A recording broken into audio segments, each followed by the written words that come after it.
Hey everyone, my name is Kelly Jakes and I have recently been diagnosed with breast cancer.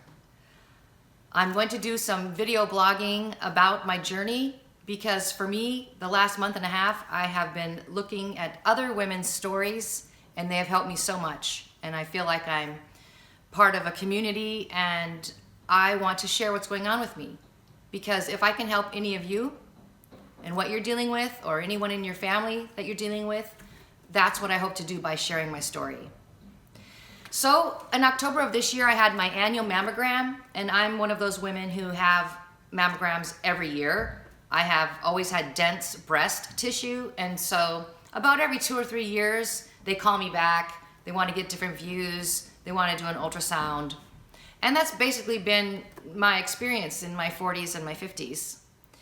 So this time when I went to get my mammogram and they called me back, I didn't think too much of it because it was kind of normal for me. But I have to stop here and give a great shout out to my radiologist because there was only very, very fine changes in my left breast from last year till this. But he called me back and I'm so glad he did. We had an ultrasound, and from that ultrasound, he decided that there were 3 suspicious areas he wanted to look at and biopsy. So the next week I went back in for a biopsy, and he did a needle core biopsy, and what that means is they numb up the areas on your breast and stick these very, very long needles into the cancerous areas, the place that they're suspicious of. And I could look over here on the ultrasound screen and watch them put these very long needles into my breast. It was wild, really wild. So that was done November 18th on a Monday, and then on November 20th, Wednesday, I'll never forget it, I got the call from my radiologist telling me, yes, Kelly, I'm sorry, but you have carcinoma, breast cancer in all 3 of those suspicious areas. So that was a huge shock and a lot to wrap my head around because I never thought I would get breast cancer.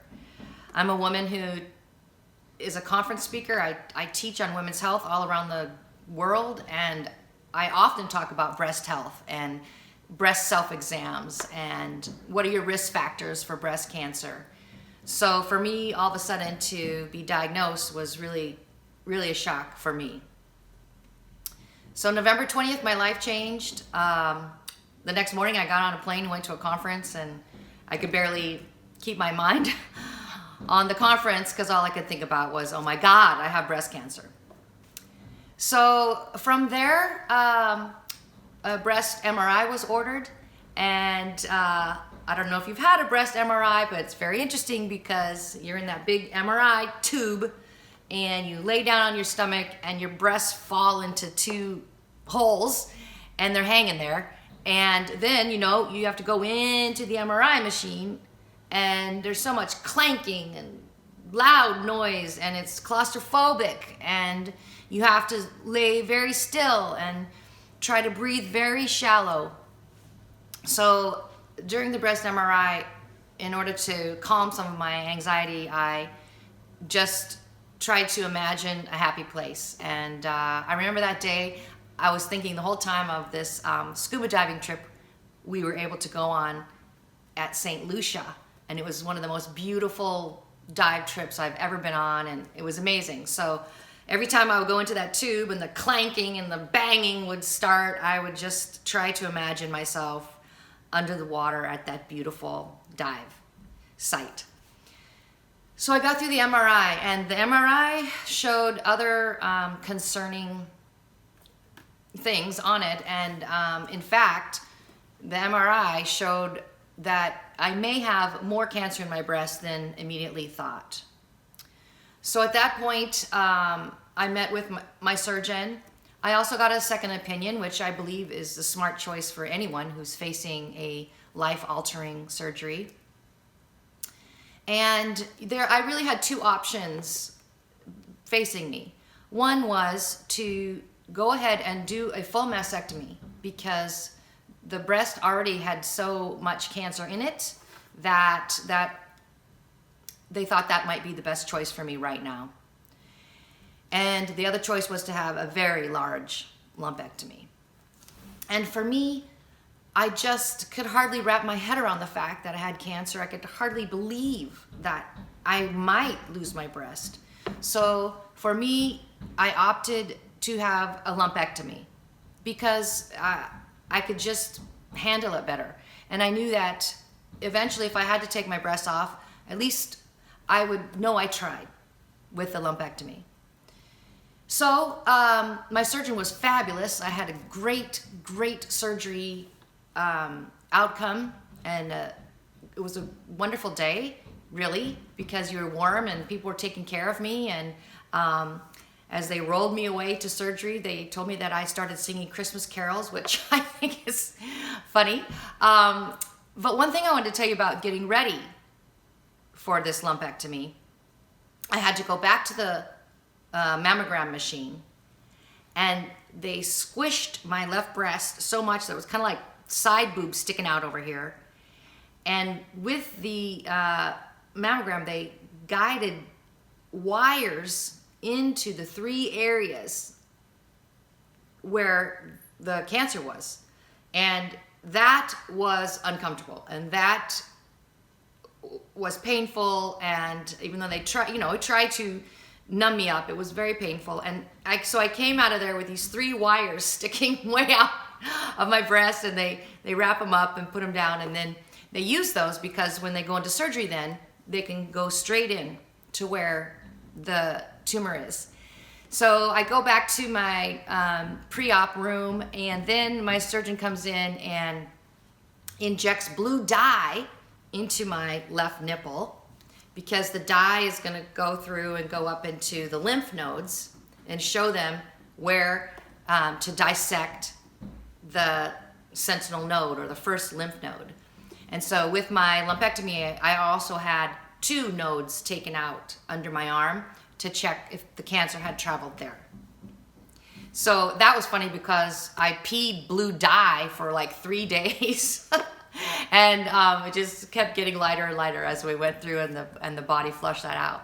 But anyway, I had a very good lumpectomy, and I came home and I was just tired. I basically was just exhausted and pretty much slept on and off for 2 or 3 days. But I was happy I did the lumpectomy first, because we found out a few things. Number 1, I don't have any cancer in my lymph nodes. So that is a big hallelujah moment. That means the probability of cancer cells floating through my body and setting up shop somewhere else is lower. We also found out, well, prior to the surgery, I knew this, that my type of cancer is estrogen positive, progesterone positive, and HER2 negative. And believe it or not, they say that's the best kind of breast cancer you can get, estrogen and progesterone positive, HER2 negative. So because of that, like I mentioned, I'm a postmenopausal woman, and I have been on hormone replacement therapy, very, very small doses of estrogen and progesterone for about a decade. So that, I had to stop that immediately on November 20th when we found that out about my cancer. That has put me right back into menopause, but I'll talk about that on another video. But from the lumpectomy, I also learned that the type of cancer I have is called lobular, and less than 20% of cancers are lobular. Over 80% of cancers are ductal, or ductal carcinoma. Mine was lobular carcinoma. And that's called a sneaky cancer. Why? Well, people say, Kelly, didn't you feel a lump? Didn't you know you had cancer? I mean, didn't you feel anything if your left breast was like so largely full of cancer? And the answer to that is no. No one felt a lump. I didn't feel a lump. Any of my medical providers did not feel a lump. My husband didn't feel a lump, and there just was no lump. And that's because my cancer is lobular, and again, they call it sneaky because it sneaks up on you. It doesn't look the same. It doesn't feel the same. And so I found that out at the lumpectomy. Also at the lumpectomy, my surgeon did a fantastic job because remember the MRI, which had some kind of questionable findings, so he took some of the tissue behind the nipple, besides the 3, very large ellipse to take out the 3. And sure enough, I had a 4th tumor behind my nipple. So we knew about the other 3. We got very clear margins on that. We did not get a clear margin on the one behind the nipple. But I'm so glad we found all that out, because we also found out that not only was my cancer lobular, but my breast tissue itself is full of this kind of tissue called lobular carcinoma in situ, LCIS. And both of my breasts have that kind of tissue. And that kind of tissue, LCIS, puts me at greater risk for having cancer locally again in my breasts, either the right or the left. It's as if I had a mom and 2 sisters with breast cancer. That is how high my risk is. And I don't have a mom and 2 sisters with breast cancer, but I have lobular carcinoma in situ. So I learned so much from that first month and the testings, and I learned so much from the lumpectomy, and I'm so grateful for the care I've had so far.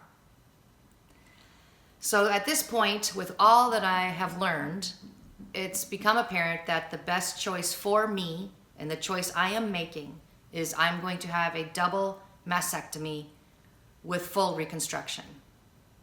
And I will talk about that more on another video. But for now, I just wanted to let you know how I was diagnosed and what I've learned in the last couple of months about my breast cancer and where we will be going from here. Thanks a lot. I'll talk to you later.